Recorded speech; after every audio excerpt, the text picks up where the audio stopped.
Hi friends, welcome back to our channel. Navy loan application మళ్ళా తిరిగి loans అయితే provide చేస్తుందండి.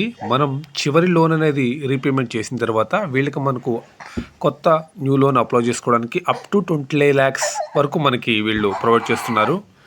ఈ లోన్కి మనం ఎలా అప్లై చేసుకోవాలో, ఏంటి టర్మ్స్ అండ్ కండిషన్స్ ఏంటో, మనకి ఎంత ప్రొవైడ్ చేస్తారో, మనకి లోన్ వస్తుందా రాదా, పూర్తి వివరాలు అయితే ఇవిడైతే చూద్దాము. నావీ లోన్ అప్లికేషన్ అనేది one of the best loan app అని చెప్తాను. ఎందుకంటే జీరో ప్రాసెసింగ్ ఫీజుతో మనకి వీళ్ళు లోన్ అయితే ప్రొవైడ్ చేస్తారు.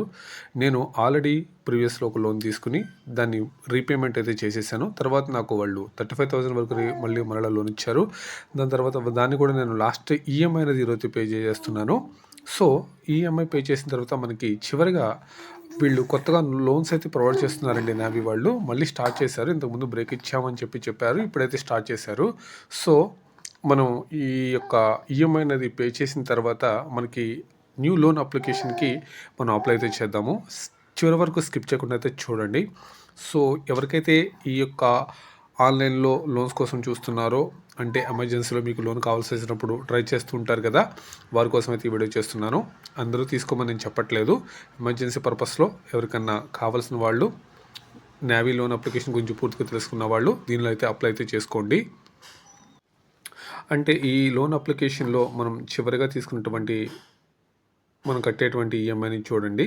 మనం యూపీఐ ద్వారా కానీ, నెట్ బ్యాంకింగ్ ద్వారా కానీ, మనమైతే డెబిట్ కార్డ్ ద్వారా కానీ ఈ యొక్క లోన్ అయితే క్లియర్ చేసుకోవచ్చండి. నేను ఈ విధంగా క్లియర్ అయితే చేస్తున్నాను, చూస్తున్నారు కదా.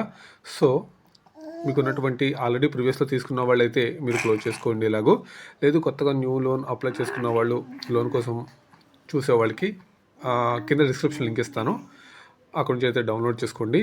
ఇది యూపీఐ యాప్గా కూడా యూజ్ చేస్తున్నారండి. చాలా బాగుంది. మనకి క్యాష్ బ్యాక్ కూడా ఇస్తున్నారు. చాలా అయితే బాగుంది. ఎవరికైనా కావాల్సిన వాళ్ళైతే నావీ గురించి తెలుసుకుని, అంటే ఇది కూడా one of the RBI approved పొందిన యాప్ అనమాట. సో దీని గురించి అయితే ఈఎంఐస్ అనేది మనం ఎప్పుడు ఇన్ టైంలో పే చేసినట్లయితే మన సిబిల్ స్కోర్ పెరుగుతుంది. సో మనకి ఈఎంఐ అనేది అన్నీ క్లియర్ అయిపోయినట్లయితే మనకు న్యూ లోన్ అనేది అప్లై చేసుకోవడానికి వీళ్ళైతే ఇస్తారు. సో ఈ యాప్ అనే కాదు, ఏ యాప్ అయినా సరే అంతే, మన యొక్క సిబిల్ అనేది పెంచుకోవచ్చు. సో మీ యొక్క కన్వీనియన్స్ బట్టి మీరు దాన్ని పే చేసుకోవచ్చు. తిరిగి చూడండి, మనకైతే వీళ్ళు ఇప్పుడు నేనైతే పే చేసాను కదండి ఆ ఈఎంఐ కూడా. ఇప్పుడు మనకి అప్ టు 20 lakhs వరకు న్యూ లోన్కి అప్లై చేసుకోమని చెప్పి వీళ్ళైతే ప్రొవైడ్ చేస్తారు. ఇక్కడ మనకు కనిపిస్తుంది కదా క్యాష్ లోన్ అని చెప్పి, ఇక్కడ హోమ్ లోన్ అని చెప్పి, ఇక్కడ క్యాష్ లోన్ మీద మనం అప్లై చేసుకోవచ్చు. ఆల్రెడీ లోన్ తీసుకుని తిరిగి ఈఎంఐ అనేది కరెక్ట్గా పే చేసిన వాళ్ళకి మనకు నెక్స్ట్ లోన్ అనేది అన్లాక్ అయితే అవుతుందండి. సో మనకి ఇక్కడ చూపిస్తుంది అప్ టు 20 lakhs అని కనిపిస్తుంది కదా, దాని మీద మనం ప్రెస్ చేసినట్లయితే నావీ పిన్ సర్వీకి మనం వెళ్ళడం జరుగుతుంది. ఆ ఇంటర్ఫేస్ అనేది ఈ విధంగా ఉంటుంది. సో డైరెక్ట్గా మనకు కావాల్సిన లోన్కి సంబంధించిన అప్లికేషన్లోకి అయితే ఇంటర్ఫేస్ అయితే ఈ విధంగా ఉంటుంది. Get instant loan up to 20 lakhs వరకు అని చెప్పి చూపిస్తుంది కదా. ఇక్కడ verify income, check loan offer, తర్వాత verify bank details, complete KYC అని చెప్పి చూపిస్తుంది కదా. మనం ఇక్కడ తర్వాత లోన్ డిస్పర్స్ అనేది చేస్తారు. మనం ఇక్కడ టిక్ మార్క్ అనేది ఇచ్చేసి కంటిన్యూ మీద ప్రెస్ చేసినట్లయితే మన ఇన్కమ్ అనేది వెరిఫై అయితే చేసుకుంటారండి. దాని తర్వాత మన సిబిల్ అనేది చెక్ చేసుకుంటారు. సో ఒకసారి ఈ విధంగా చూడండి, మీకు అర్థమవుతుంది. మనకి అప్ టు 20 lakhs వరకు మనం అప్లై చేసుకున్నట్లయితే ఇక్కడ మనకు చూపిస్తారండి. కింద మనం చెక్ చేసుకోవచ్చు ఎన్ని ఈఎంఐలు కట్టాలి, తర్వాత ఇంట్రెస్ట్ రేట్ ఎంత ఉంటుంది, మొత్తం అయితే తెలుసుకోవచ్చు అండి. కింద స్క్రోల్ చేసినట్లయితే ఇక్కడ for cash loan Navi fin service ఉంది కదా, ఆఫర్ ఇక్కడ లోన్ అప్ టు 20 lakhs వరకు ఉన్నప్పుడు 84 months వరకు అయితే ఇస్తారండి. ఈఎంఐ అనేది 26% అనేది ఇంట్రెస్ట్ రేట్ అయితే ఉంటుంది ఫర్ యానం. ఒకసారి అయితే మీరు చెక్ చేసుకోండి. జీరో ప్రాసెసింగ్ ఫీ అయితే ఉంటుందండి. అంటే మనకు ప్రాసెసింగ్ ఫీజు కానీ, జిఎస్టీ కానీ ఎలాంటిది కట్ చేయరండి. మనకి ఇప్పుడు సపోజ్ 5 lakhs ఇచ్చారనుకోండి, 5 lakhs అనేది మన అకౌంట్లోకి డైరెక్ట్గా వాళ్ళు ట్రాన్స్ఫర్ అయితే చేస్తారు. దీనిలో అయితే ఎలాంటి డౌట్ లేదు. కొన్ని నిమిషాల్లోనే మనకి బ్యాంక్ అకౌంట్లోకి అయితే పడిపోతుంది. తర్వాత ఇప్పుడు మనం ఈ యొక్క అప్ టు 20 lakhs వరకు అని ఉంది కదా, మనం దానిపైన ప్రెస్ చేసి మనం గెట్ క్యాష్ లోన్ అని చెప్పి మనం వెరిఫై అయితే చేసుకుందామండి. మనకి వీళ్ళు ఎంత ప్రొవైడ్ చేస్తారు, ప్రొవైడ్ చేయరో.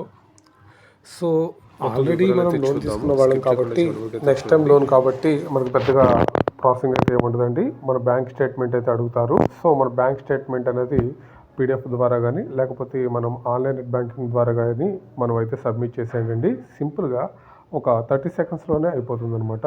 నేనైతే నెట్ బ్యాంకింగ్ అనేది ఇస్తున్నాను. మన యొక్క మొబైల్ నెంబర్కి ఓటీపీ వస్తుంది. ఏ బ్యాంకుకి అయితే మొబైల్ నెంబర్ లింక్ అయి ఉందో ఆ బ్యాంకుకి ఓటీపీ అయితే వస్తుంది. ఓటీపీ అనేది తీసుకుని బ్యాంక్ స్టేట్మెంట్ అనేది వాళ్ళు రిసీవ్ చేసుకుంటారు. సో దాని తర్వాత బ్యాంక్ స్టేట్మెంట్ కూడా వాళ్ళు సబ్మిట్ చేయిన తర్వాత వాళ్ళు ఓవరాల్గా ఒకసారి రివ్యూ చేసుకుంటారు. మన యొక్క లోన్కి సంబంధించిన CIBIL score and bank account statement మొత్తం వాళ్ళైతే రివ్యూ అయితే చేసుకుంటారు. రివ్యూ చేసుకుని మనకి వాళ్ళైతే మన ఎలిజిబుల్లో ఉన్నట్లయితే మనకైతే న్యూ లోన్ అనేది వాళ్ళు ప్రొవైడ్ చేస్తారు. ఓకేనా అండి? చూద్దాం ఇప్పుడు మనకి ఆఫర్ అనేది ఇస్తారా ఇవ్వరా అన్నది ఒకసారి మనం ఫైనల్గా ఇప్పుడైతే తెలిసిపోతుంది. సో మొత్తం మన యొక్క బ్యాంక్ స్టేట్మెంట్, తర్వాత మన సిబిల్ స్కోర్, మన ఈఎంఐ ఎలా కట్టాము, తర్వాత మనకి ఏమైనా ఫ్యూచర్లో ఇంకేమైనా లోన్స్ ఉన్నాయా, ఇంకేమన్నా మనం లోన్ ఎంక్వైరీస్ ఇంకేమైనా చేసామా, మొత్తం వాళ్ళైతే ఓవరాల్గా వాళ్ళు రివ్యూ అయితే చేసుకుంటారు. సో కొత్తగా న్యూ లోన్ అప్లై చేసుకున్న వాళ్ళకైతే సింపుల్గా వాళ్ళ యొక్క pan card name, pan card number, తర్వాత వాళ్ళ యొక్క ఆధార్ కార్డ్ డీటెయిల్స్, తర్వాత వాళ్ళ శాలరీయా, సెల్ఫ్ ఎంప్లాయిడా అని చెప్పి వివరాలు అయితే తీసుకుంటారు. సో మన loan application is rejected, so apply again then eligible. So Navi వాళ్ళు అయితే ప్రజెంట్ అయితే లోన్ అప్లికేషన్ అనేది రిజెక్ట్ చేశారు. ఎందువల్ల రిజెక్ట్ చేశారంటే ఫ్రీక్వెంట్గా క్రెడిట్ ఎంక్వైరీస్ అనేది ఉన్నాయని చెప్పి చూపిస్తున్నారు. తర్వాత మల్టిపుల్ యాక్టివ్ పర్సనల్ లోన్స్, నేను ఈ మధ్యన చిన్న లోన్ యాప్లో అయితే లోన్ తీసుకోవడం అయితే జరిగింది. సో అవి నేనైతే క్లోజ్ చేశాను, బట్ ఇక్కడైతే ఇంకా అప్డేట్ అయితే అవ్వలేదు. ఇదంతా అప్డేట్ అవ్వడానికి కనీసం 15 డేస్ నుంచి 30 డేస్ అయితే పడుతుంది కదా. సో అందువల్ల వీళ్ళకైతే అప్డేట్ అయితే లేదు. అందువల్ల మనకి ప్రజెంట్ ఇలా లోన్ అయితే ప్రొవైడ్ అయితే చేయట్లేదు. సో లోన్ అప్లికేషన్ నాకైతే ఇలా వచ్చింది. ఇంకా వేరే వాళ్ళకైతే న్యూ లోన్ ఆఫర్ అయితే ఇవ్వచ్చు. సో ఎందుకంటే మనం మన సిబిల్ స్కోర్ ఎప్పటికప్పుడు మంచిగా పెట్టుకోవాలండి. దాని తర్వాత ప్రీవియస్లో లోన్ ఇస్తే ఏమైనా ఉన్నట్లయితే అవి క్లోజ్ చేసేసిన తర్వాత దీనికి అప్లై చేసుకోవాలి. లోన్ ఎంక్వైరీస్ అనేది తక్కువగా చేసుకోవాలి. ఈ విధంగా మన సిబిల్ స్కోర్ అనేది మంచిగా ఇంప్రూవ్ చేసుకుంటే డెఫినెట్గా నావీ నుంచి మంచి లోన్ అమౌంట్ అయితే మీకు ఇవ్వడం జరుగుతుంది. ఓకే ఫ్రెండ్స్, ఇది జస్ట్ ఎడ్యుకేషన్ పర్పస్ కోసం ఈ వీడియో చేయడం జరుగుతుంది. ఇంకేమైనా డౌట్స్ ఉన్నట్లయితే ప్లీజ్ కామెంట్ చేయండి. ఇంకేమైనా వీడియోస్ కావాలనుకుంటే కనుక లోన్కి సంబంధించినవి నా యొక్క ఛానల్లో అయితే ఉన్నాయి ఫ్రెండ్స్.